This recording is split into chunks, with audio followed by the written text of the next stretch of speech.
सुन्नी इत्तेहाद council की मखसूस नशिस्तों से मुतालिक केस की समाअत कुछ देर में होगी। चीफ जस्टिस काजी फायजीसा की सरबराही में 13 रुकनी फुल कोर्ट केस की समाअत करेगा। अटॉर्नी जनरल ने इस्तदा की कि सुन्नी इत्तेहाद काउंसिल की अपील खारिज करते हुए पेशावर हाई कोर्ट का फैसला बरकरार रखा जाए। तहरीक इंसाफ ने भी मखसूस नशिस्तों के केस में फरीक बनने की दरख्वास्त दायर कर दी। अदालत ने इलेक्शन कमीशन को तहरीक इंसाफ की मखसूस नशिस्तों की लिस्ट फराहम करने की हिदायत की है।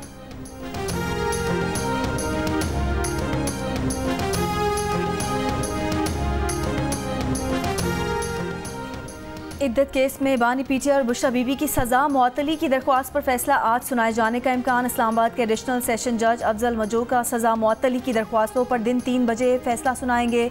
बुशरा बीबी के साबिक शौहर खावर मानिका ने 25 नवंबर को सिविल जज कुदरतुल्लाह की अदालत में शिकायत दायर की थी। 3 फरवरी को अदालत ने बानी पीटीआई बुशरा बीबी को 7-7 साल कैद की सजा सुनाई थी।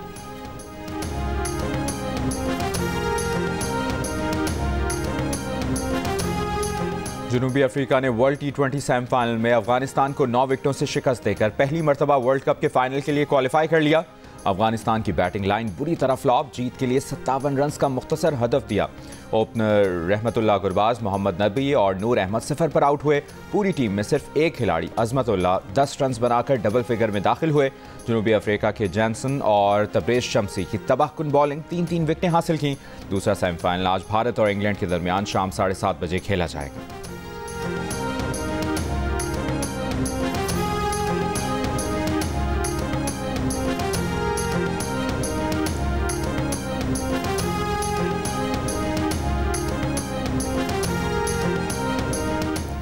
अफगानिस्तान और जनूबी अफ्रीका के दरमियान वर्ल्ड कप का मुख्तसर तरीन सेमीफाइनल साबित हुआ। मैच का फैसला 124 गेंदों में हासिल कर लिया गया। 2014 में श्रीलंका और वेस्ट इंडीज़ के सेमीफाइनल का फैसला 203 गेंदों पर हुआ था। अफगानिस्तान ने 71 और जनूबी अफ्रीका ने 53 गेंदें खेलीं।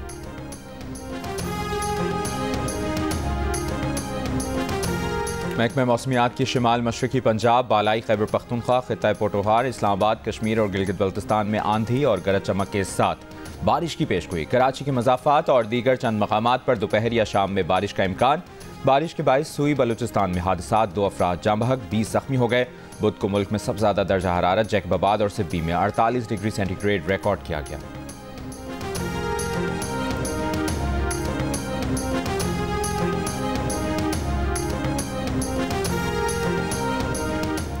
वफाकी वज़ीर दाखिला मोहसिन नकवी की न्यूयॉर्क में पीपल्स रिपब्लिक ऑफ चाइना के हम मनसब से मुलाकात। पाक चीन ताल्लुकात और सिक्योरिटी अमूर पर तफसीली तबादला ख्याल। चीनी वज़ीर दाखिला ने कहा, पाकिस्तान चीन हर मौसम के दोस्त हैं, दोनों ममालिक की दोस्ती फौलाद से ज़्यादा मजबूत है। वज़ीर दाखिला मोहसिन नकवी का कहना था कि चीन से दोस्ती पर फ़ख्र है। चीनी शहरियों की सिक्योरिटी के फूल प्रूफ इंतजाम किए हैं।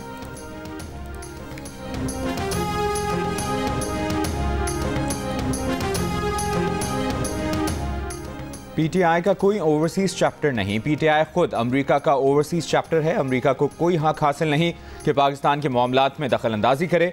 वज़ीर दिफा ख्वाजा आसिफ की जियो न्यूज़ के प्रोग्राम आज शाहजेब खानजादा के साथ में बातचीत। कहा, पीटीआई वाले कल तक अमेरिका को एब्सोल्युटली नॉट कहते थे, आज अमेरिकी करारदाद पर जश्न मना रहे हैं।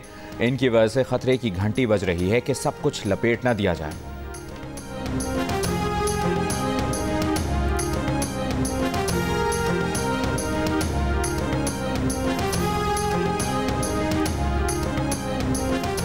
रहनुमा पीटीआई असद कैसर का कहना है कि पीटीआई की मौलाना फजलुर रहमान से बातचीत जारी है।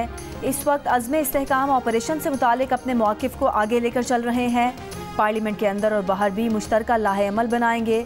मुज़ाकरात से मुतालिक कमेटी मीटिंग्स होने के बाद पेशरफ्त बताएंगे। उन्होंने कहा कि राना सनाउल्लाह गैर ज़िम्मेदाराना नुक्ता नज़र रखते हैं। राना सनाउल्लाह ने कहा है कि बानी पीटीआई के खिलाफ मज़ीद केसेस बनाए जा सकते हैं। दुनिया के सामने साबित हो गया कि जो हो रहा है इंतकामी कार्रवाई है।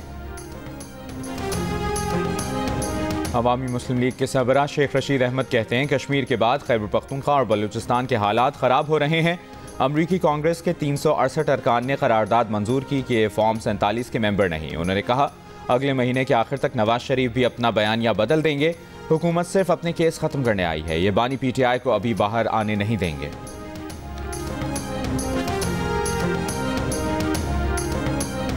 गवर्नर सिंध कामरान टसौरी की इस्लामाबाद में बरतानिया के कायम मकाम हाई कमिश्नर से मुलाकात। SIFC के तहत सिंध में सरमाकारी पर भी गुफ्तगू। गवर्नर ने कहा कि सूबे में सरमाकारी के वसी मौके दस्तयाब हैं। कई शोबे और आला तालीम याफ्ता नौजवान अफरादी कुव्वत सरमाकारी के लिए पुरकशिश हैं। डिप्टी हाई कमिश्नर ने कहा कि बरतानिया के सरमाकार मजीद सरमाकारी में भरपूर दिलचस्पी रखते हैं।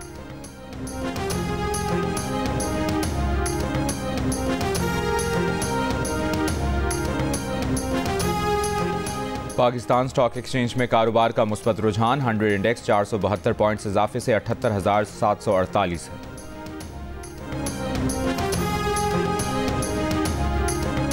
गुजरांवाला के इलाके रहवाली में एक शख्स ने बीवी और साले को कत्ल कर दिया। पुलिस के मुताबिक मुलजिम दूसरी शादी करना चाहता था। बीवी और ससुराल वालों से अक्सर झगड़ा रहता था। बीवी को कत्ल करने के बाद मुलजिम ने ससुराल जाकर फायरिंग की। फायरिंग से सास, साली और 7 साल की बच्ची भी जख्मी हुई। मुलजिम फरार।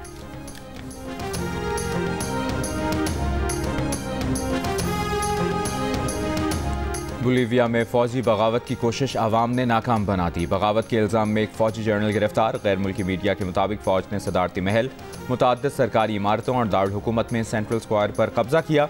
सदर की अपील पर अवाम सड़कों पर निकल आए। फ़ौज को वापस जाने पर मजबूर कर दिया। वाइट हाउस का कहना है कि अमरीका सूरत हाल का बगौर जायजा ले रहा है। फरीक़ैन तहम्मुल का मुजाहरा करें।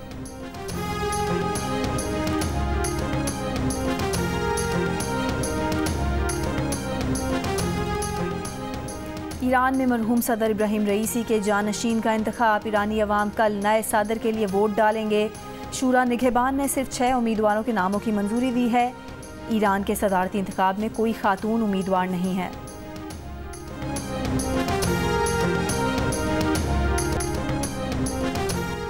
अटक में ढेरी लगाल के करीब पहाड़ पर जंगलात में आग लग गई। आग और धुएं की वजह से सांस लेना दुश्वार। रवा माह काला चिट्टा पहाड़ के जंगलात में तीसरी बार आग लगी है। पेशावर के नवाही इलाके दाऊद जई के गांव में जायदाद तनाज़े पर फायरिंग। 4 अफराद जाम बहक, 3 जख्मी। लाशों को पोस्टमार्टम के लिए अस्पताल मुंतकिल कर दिया गया।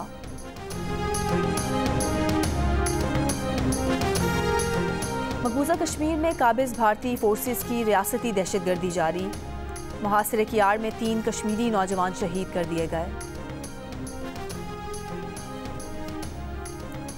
गाजा के बैतुल्लाहिया नसायरात कैंप और खान यूनुस में रिहायशी इमारतों पर इसराइली फ़ौज की गोलाबारी। आलमी इमदादी तंजीम का डॉक्टर भी इसराइली हमले में मारा गया। इसराइली फ़ौज ने डॉक्टर को फ़लस्तीनी जंगजू करार दे दिया। गुज़िश्ता 24 घंटों में मज़ीद 70 से ज़ायद फ़लस्तीनी शहीद। इसराइल हिज़्बुल्लाह कशीदगी में लबनान से इज़हार यकजहती करने पर इसराइल ने तुर्क सदर उर्दवान को जंगी मुजरिम करार दे दिया। तुर्क वज़ारत ख़ारजा की इसराइली वज़ीर ख़ारजा के बयान की मज़म्मत। कहा, ऐसी तज़हीक आमेज़ पोस्ट और लहजा नस्ल कुशी की मुल्ज़िम रियासत का कोई ओहदेदार ही इख्तियार कर सकता है।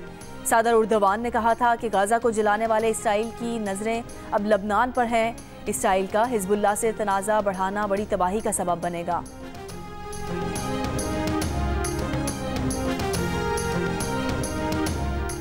जर्मनी में शहरियत का नया कानून नाफिज कर दिया गया। नए कानून के तहत जर्मन शहरियत के ख्वाहिशमंद अफराद को ये लिख कर देना होगा कि इसराइली रियासत को वजूद का हक हासिल है। और बॉलीवुड के लेजेंडरी मौसीकार R.D. बर्मन के मद्दाह आज उनकी 85वीं सालगिरह मना रहे हैं।